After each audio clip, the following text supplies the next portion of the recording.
Hi, my name is Maddie Ball, and this is kind of just how I envision my slide being presented at the Greenbush conference. So on the first slide, kind of like the title screen, it says like the importance of organization. That's what we're talking about. And what I was kind of going to say, I was going to be like, organization can really make or break a student's experience at school. Which is why it's so important for teachers to give students the resources they need to be organized, as well as really stress organization and its importance. I know younger students, they often rely on their parents, which is great at the time, but then later on in middle school and high school, when those resources aren't available to them and their parents aren't always going to be there to tell them everything they have to do that day, it gets harder. So that's why I think that teaching organization at an earlier age is so important. So then on my next slide, all you see right now is kind of just like the app. It says Evernote and then a screenshot.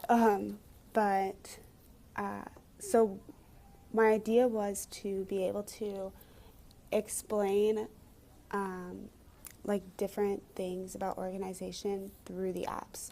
So for instance, this app is called Evernote. It's a note-taking app, and it's an app where like you can put all of your notes in one place. You know where everything is. It's all on Evernote, and you can also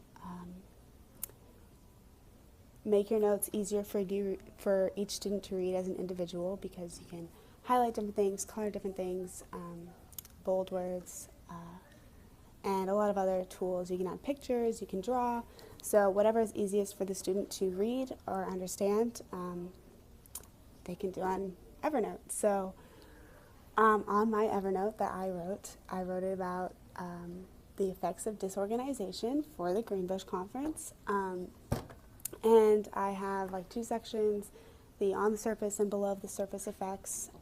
So really like just skim through that, and if you think that there's something that you would like to add or that you think that I should add, please let me know.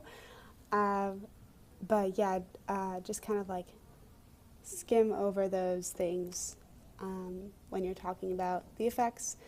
And then like while you're talking about, be like, oh yeah, and I highlighted this because it's really important, and that's how my mind works, or something like that.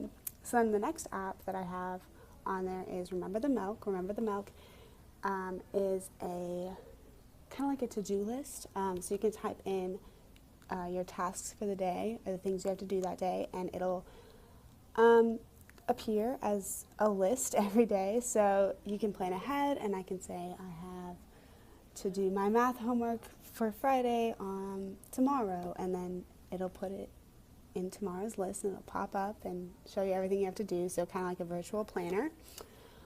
So for this one, I put a list of things a to-do list for teachers for what they can do in the classroom to help students with organization. So the number one thing is for the teacher to be organized. In middle school, I had a teacher who would just throw everything into one file online, like all of our assignments and everything. And it was really hard to find and really stressful for all the students, not only me, but everyone in my class. So that's why it's really important for teachers to kind of have either a filing system or just make it so that all of their resources, all of their assignments, everything is really easy to find, and just makes the student's life a little easier, as well as your own, because if the teacher is disorganized, then it's going to have the disorganization effects on the teacher. So have a buddy system. That is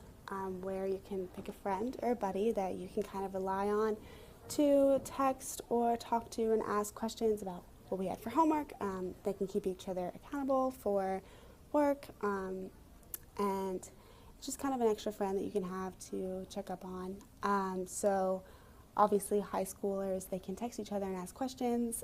In elementary school or even middle school, you can have a time at the end of the day where you meet up with your buddy and you say, okay, don't forget, we have the math worksheet, we have science, oh yeah, we have reading too. Oh my gosh, I forgot about reading, and stuff like that. So an easy to remember checklist that goes along with being organized, just something that they can look at and be like, okay, this is what I have to do. And then setting time aside to organize.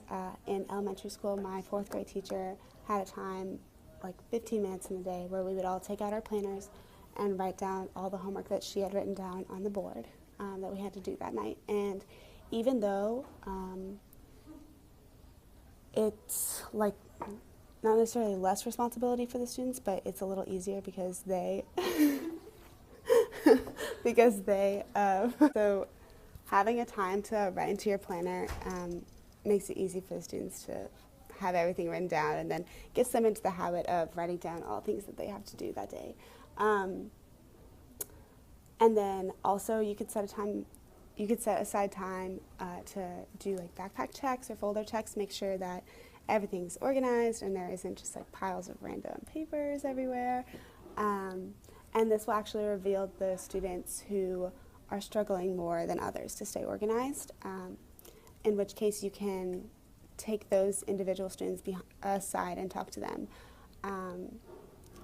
Every student has a different system that works well for them. I like everything to be in one place, everything together, whereas some of my friends, they prefer having separate boxes for everything. So like this folder's for math and this folder's for science or something like that. So it really just depends on the individual's preference, which is why those who are studying or who are struggling more than the rest of the class need that extra time to kind of figure out what works best for them. And then also talking to their parents just so that they can also be getting help at home with organizing and have just those extra people who can double check them and keep them on track.